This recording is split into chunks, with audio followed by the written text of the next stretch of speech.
ఎంత పనిచేశావురా? చివరికి మర్డర్ చేసే స్థాయికి దిగజారిపోయావా? నీలాంటి నీచుడు నా కొడుకని చెప్పుకోవడానికే నాకు అసహ్యంగా ఉంది.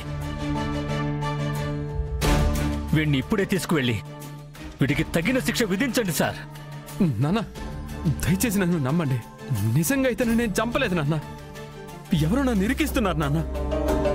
నేను మర్డర్ చేయలేదు నాన్న. నాన్న, నిజం చెప్తున్నా నాన్న, నన్ను నమ్మండి నాన్న, ప్లీజ్ నాన్న.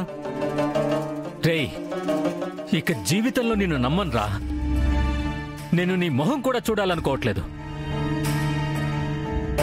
ఈ క్షణం నుంచి నువ్వు చచ్చావనుకుంటున్నా.